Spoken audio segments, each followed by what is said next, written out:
வணக்கம் நண்பர்களே. இன்றைக்கி நம்ம தமிழ் இலக்கண வகுப்பில் பார்த்திங்கன்னா என்ன தலைப்பு பார்க்க இருக்கோன்னா இன எழுத்துக்கள் அப்படிங்கிறது தான் பார்க்க இருக்கோம். இது நம்ம இலக்கண வகுப்பில் 4வது வகுப்பு. நம்ம சேனலுக்கு நீங்கள் முதல் முறையாக வந்திருக்கீங்கன்னா சப்ஸ்கிரைப் பண்ணிக்கோங்க. கூடவே பெல் ஐக்கானையும் ப்ரெஸ் பண்ணிக்கோங்க. அதே மாதிரி இந்த வீடியோ ஃபஸ்ட் டைம் பார்க்குறவங்க ஏற்கனவே நம்ம ஒரு 3 இலக்கண வீடியோஸ் போட்டிருக்கோம். அதை பார்த்துட்டு இந்த 4வது வகுப்புக்கு வந்தீங்கன்னா உங்களுக்கு ரொம்பவே எளிமையாக இருக்கும். வாங்க வீடியோக்குள்ளே போகலாம். இப்போ ஃபஸ்ட்டு பாருங்கள், இன எழுத்துக்கள். இந்த இன எழுத்துக்கள்னால் என்ன அப்படிங்கிறது தான் இன்றைக்கி நம்ம பார்க்க இருக்கோம். ஃபஸ்ட்டு என்னன்னு சொல்லிடுறேன். சில எழுத்துக்கள் இடையே ஒலிக்கும் முயற்சி, பிறக்கும் இடங்கள் ஆகியவற்றில் ஒற்றுமை இருக்கும். அந்த ஒற்றுமையுள்ள எழுத்துக்களே இன எழுத்துக்கள்ங்கிறாங்க. அதாவது எப்படின்னா, நிறைய இடத்துல நீங்கள் பார்த்தீங்கன்னா தெரியும், இங்குங்கிற இடத்துக்கு பக்கத்தில் பார்த்தீங்கன்னா காணா வரிசையில் இருக்கக்கூடிய வார்த்தைகள் வரும். இஞ்சு அப்படிங்கிற இருக்கிற இடத்துல பார்த்திங்கன்னா இச்சு பக்கத்தில் நிறைய வார்த்தைகளை நீங்கள் பார்க்கலாம். இன்னுக்கு பக்கத்தில் டானா டீ அந்த வரிசையை நீங்கள் பார்க்கலாம். இந்துக்கு அதே மாதிரி தானா வரிசையில் பார்க்கலாம். இம்முக்கு பானா வரிசை, இன்னுக்கு ராணா வரிசை. பெரும்பாலும் இதை தான் பார்க்கலாம். இந்த மாதிரி எழுத்துக்களை தான் பார்த்திங்கன்னா இன எழுத்துக்கள்ம்பாங்க. எங்கே போனாலும் அதுக்கான பேர் மாதிரி இது. இப்போ இங்குக்கு பக்கத்தில் காணா வரிசையில் வார்த்தை தான் நீங்கள் பார்க்கலாம். இப்போ அங்கே எடுத்துக்காட்டு கொடுத்துருக்காங்க பாருங்கள். முதல் வார்த்தையை பாருங்கள், திங்கள் அப்படின்னு ஒரு எடுத்துக்காட்டு கொடுத்துருக்காங்க. இந்த திங்களில் இங்குக்கு பக்கத்தில் என்ன இருக்குது? கா அப்படிங்கிற வார்த்தை தான் இருக்குது. இதுதான் அந்த இன எழுத்துன்னு சொல்லுவாங்க. இங்குக்கு கா தான் வரும். வேறு ஏதாவது இங்கு இருக்கிற வார்த்தையை நீங்கள் யோசிச்சு பாருங்களேன். ஒரு சிங்கம் அப்படின்னு இருக்குது. இப்போ சிங்கம்னு இருக்குன்னா இங்கும் சி இங்க இம், இங்குக்கு பக்கத்தில் காணா தான் வரும். வேறு ஏதாவது இங்கு இருக்கிற வார்த்தையை பாருங்களேன். சங்கு, சங்கு இங்குக்கு பக்கத்தில் கூங்கிறது என்ன? காணா வரிசையில். அப்போ இதை தான் இன எழுத்துக்கள் அப்படின்னு சொல்கிறாங்க. இந்த இன எழுத்துக்கள் எப்படி இருக்குன்னா, 6 வல்லின மெய் எழுத்துக்களும் 6 மெல்லின எழுத்துக்களும் பார்த்திங்கன்னா இன எழுத்துக்களாக சொல்கிறாங்க. 12 எழுத்துக்கள்கிட்ட சொல்கிறாங்க. சொற்களில் மெல்லின மெய்யெழுத்துக்களுக்கு அடுத்து பெரும்பாலும் இந்த இன எழுத்துக்கள் தான் வல்லினத்தில் வரும் அப்படின்னு சொல்கிறாங்க. மோஸ்ட்லி இந்த வார்த்தை தான் இதோட பேராகவே இருக்கும். சில வார்த்தைகளில் வராமல் போகலாம். மோஸ்ட்லி இதுதான் இதனுடைய இன எழுத்துக்களாக இருக்குது. இப்போ அடுத்த எடுத்துக்காட்டு மஞ்சள்னு இருக்குன்னா, இஞ்சுக்கு பக்கத்தில் பாருங்கள் சாணா வரிசை வந்திருக்கு. மண்டபத்தில் பாருங்கள் இன்னுக்கு பக்கத்தில் டானா வரிசை இருக்குது. அடுத்து சந்தனம்னு கொடுத்துருக்காங்க. இந்துக்கு பக்கத்தில் தானா வரிசை. அம்புக்கு பார்த்திங்கன்னா இம்முக்கு பக்கத்தில் பூங்கிறது பானா வரிசை. இப்பு பானா வரிசை. தென்றலில் இன்னுக்கு பக்கத்தில் ராணா. இதே மாதிரி நிறைய எடுத்துக்காட்டுகள் இருக்கும்.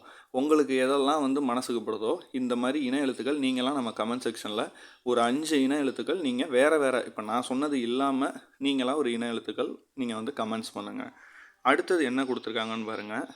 இப்போ இதெல்லாம் மெய்யெழுத்துக்களில் இது பார்த்தோமா. அடுத்து இந்த இரு இரு இல்லு இவ்வு இல்லு இருளு இந்த 6மே ஒரே இன எழுத்துக்கள்ங்கிறாங்க. இந்த 6மே எப்படி இருக்குன்னா, பெரும்பாலும் இதுக்கு பக்கத்தில் இந்த 6ல் ஏதோ ஒன்று, மற்றதுக்கெல்லாம் 2 பேர்னா இது 6மே ஒரே இனம்தாங்கிறாங்க. இப்போ உதாரணத்துக்கு பெயர். இப்போ நானே ஒரு எடுத்துக்காட்டு சொல்கிறேன். பெயர் அப்படின்னு இருக்குது. பெயரில் யா தான் இருக்கா? யாக்கு பக்கத்தில் ரா இரு வருது. வேறு ஏதாவது இல்லு இந்த மாதிரி இருக்குது. இப்போ உதாரணத்துக்கு எப்படி சொல்கிறதுன்னா, நீங்கள் ஏதாவது இந்த மாதிரி ஒரு இந்த வரிசைக்கு டக்குன்னு என்ன சொல்கிறதுன்னு தான் யோசிச்சுக்கிட்டு இருக்கேன். மெய்யெழுத்து எழுத்து லு வருது, லால இருக்குது. சரி, இந்த மாதிரி இன எழுத்துக்கள் நீங்கள் பாருங்கள். அடுத்து உயிர் எழுத்துக்களில் இது நமக்கு சின்ன பிள்ளையிலேருந்தே தெரியும். ஆவண்ணாவுக்கு ஆனா, அ ஆ இ உ ஏ ஏ. இந்த ஐங்கிறது மட்டும் பார்த்திங்கன்னா ஐக்கு ஈங்கிறது தான் இன எழுத்தாக இருக்கும்.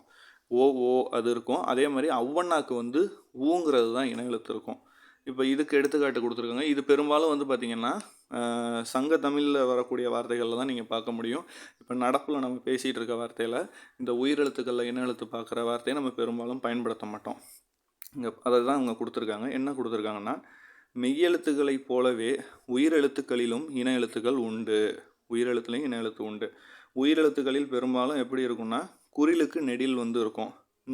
நெடிலுக்கு குறில் இன எழுத்தாக இருக்கும். இப்போ நீங்கள் ஆனான்னு எடுத்துக்கிட்டிங்கன்னா ஆவண்ணா இன எழுத்து, ஆவண்ணான்னு எடுத்துக்கிட்டிங்கன்னா ஆனா இன எழுத்து. இப்படி தான் இருக்கும். இந்த மாதிரி இதில் எது பெரும்பாலும் பேரே இல்லாததுன்னா,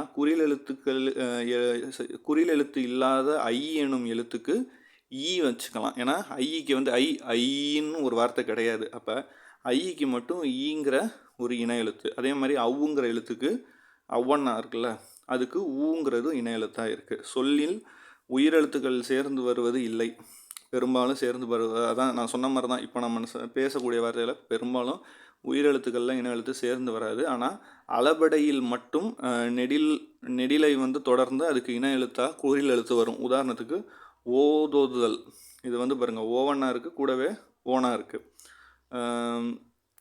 தூவும் தூவும், அப்போ தூ அதே மாதிரி இருக்குது, ஊங்கிறது இருக்குது, பக்கத்தில் இன எழுத்து ஊன்னு இருக்குது. தலீலி 2 வாட்டி ஈ வருது பாருங்கள், ஈ. அப்போ ஈயன்னாக்கு இந்த மாதிரி சில எழுத்துக்களில் இன எழுத்துக்கள் நீங்கள் பார்க்கலாம். இதுதான் ரொம்ப இன எழுத்துங்கிறது ரொம்ப ரொம்ப ஒரு சிம்பிளான டாப்பிக்கு. நீங்கள் குழப்பிக்கிறதுக்கு இதில் இதே இல்லை, சரிங்களா? இன எழுத்துக்களில் வகைகள் அந்த மாதிரிலாம் எதுவும் இல்லை. நேரடியாகவே அது பக்கத்தில் இருக்க வார்த்தை தான் இன எழுத்தாக இருக்கும். இப்போ இங்கே பாருங்கள், இதிலே ஒரு பாடல் கொடுத்துருக்குறாங்க. இதுலேயும் வந்து நம்ம இன எழுத்துக்களை பார்க்கலாம். இப்போ தங்க பாப்பா வந்தாலேன்னு வரி கொடுத்துருக்காங்க. இதில் இந்த தங்க அப்படின்னு இருக்குது பார்த்தீங்களா, இங்குக்கு பக்கத்தில் பாருங்கள் காணாத அதனோட இன எழுத்தாக வந்திருக்கு. அது மாதிரி வந்தாலே இந்துக்கு பக்கத்தில் தானா. உங்களுக்கு புரியுதுங்களா?